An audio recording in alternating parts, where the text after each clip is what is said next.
Shalom. Dans la parashat Shlach, la parasha qui parle des explorateurs que Moshe a envoyés pour explorer la terre d'Eretz Israël, alors la Torah nous raconte que Moshe a demandé à ses explorateurs d'aller donc explorer la terre d'Israël, et Moshe leur a demandé deux choses. Première chose, de voir si le peuple qui est sur cette terre est un peuple fort ou faible, et aussi de voir si la terre elle-même, alors, elle est facile à être conquise, c'est-à-dire, est-ce que elle est avec des montagnes ou des plaines, et est-ce que les villes sont fortifiées ou pas. Deuxième chose que Moshe a demandé aux explorateurs, c'est de voir est-ce que cette terre, alors, elle est shmena, elle est grasse, ou c'est une terre aride. Et est-ce que les arbres sont fruitiers ou pas. Ça, c'est la deuxième chose. Les explorateurs donc, sont partis en mission. Et la Torah nous raconte qu'ils sont revenus de leur mission.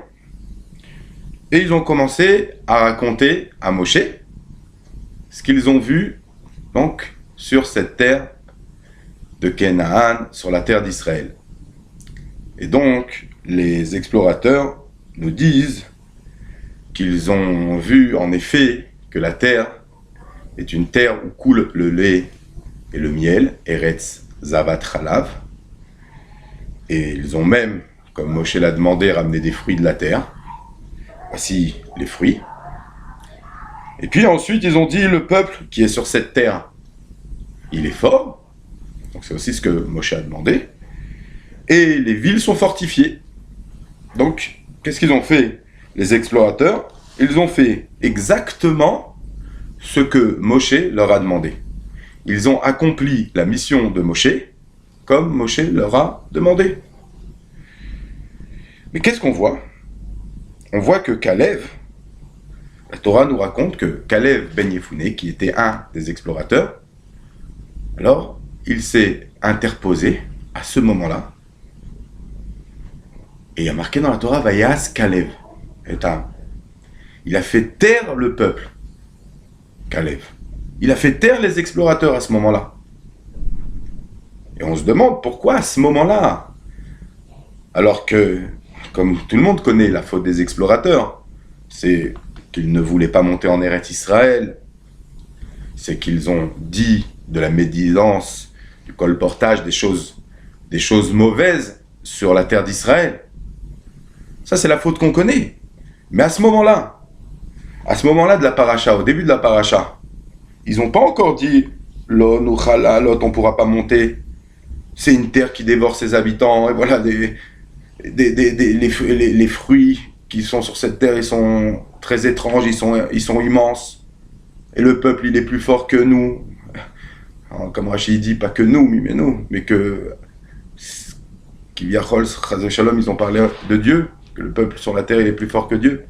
Mais là, ils n'ont pas encore dit tout ça. Ils ont fait, là, pour l'instant, la mission de Moshe. Ils sont revenus, et ils ont dit à Moshe, la terre, c'est une terre où coule le lait et le miel, comme tu nous as demandé. Est-ce qu'elle est shmena, est-ce qu'elle est grasse ou aride? Voici les fruits. Tu nous as demandé de voir et de ramener des fruits.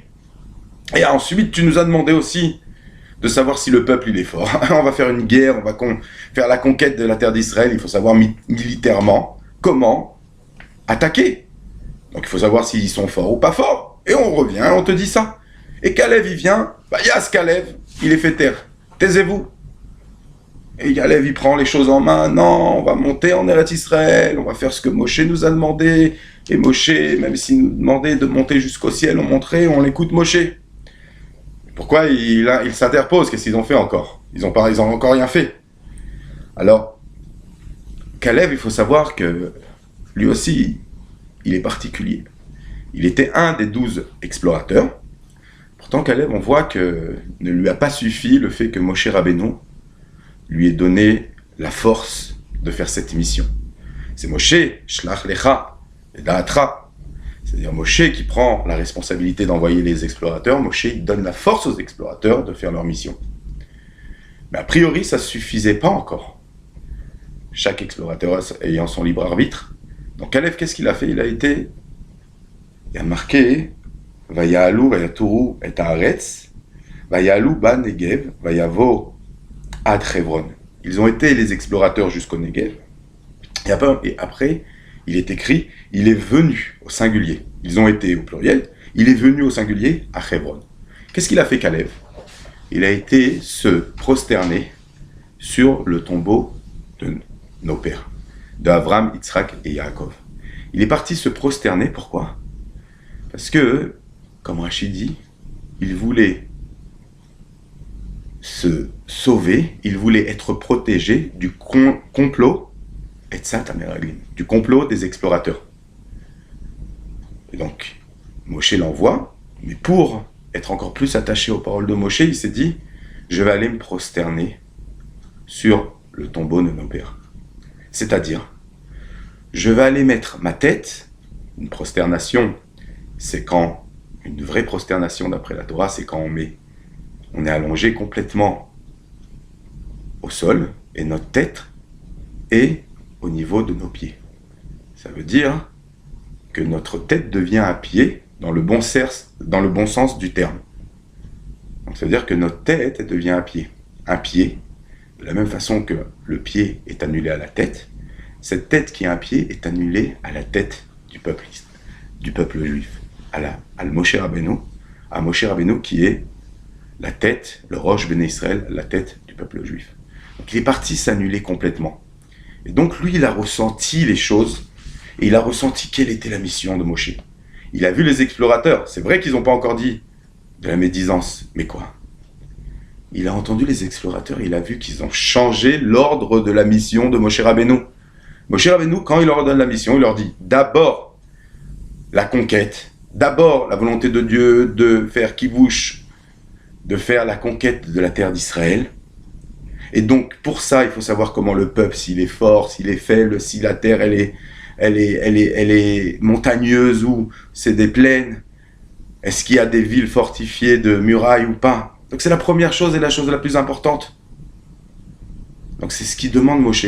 Et après, Moshe, il parle du salaire.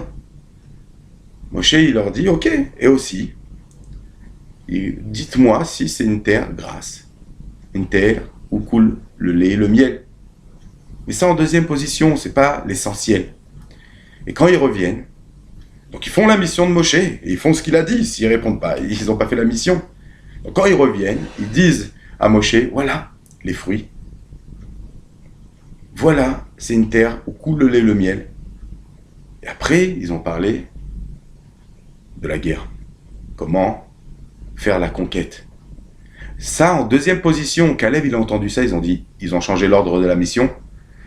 Ça veut dire quoi? C'est pas juste changer un ordre des choses qui a aucune conséquence.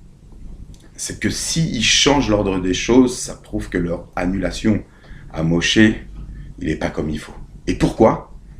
Parce qu'ils ont d'abord parlé du salaire. Ils ont parlé du salaire. Est-ce que le salaire est intéressant? Est-ce que pour ce salaire, une terre où coule le lait et le miel, ça vaut la peine de combattre des géants? Ça vaut la peine de combattre pendant 7 ans? Peut-être que oui, peut-être que non. Donc ils ont commencé à faire des calculs. Et quand Caleb il a entendu ça, il a dit, ça y est, eux, ils vont pas vouloir monter. Ils vont dire qu'il y a des géants, que la terre, elle dévore ses habitants et que c'est trop dur. Parce que le salaire, il n'est pas intéressant. Quand, au départ, il a entendu ça, le changement d'ordre des choses, Caleb, Yas Caleb, il les a fait taire. Ishtikotam. Il a dit, stop. Il a compris que ça allait pas.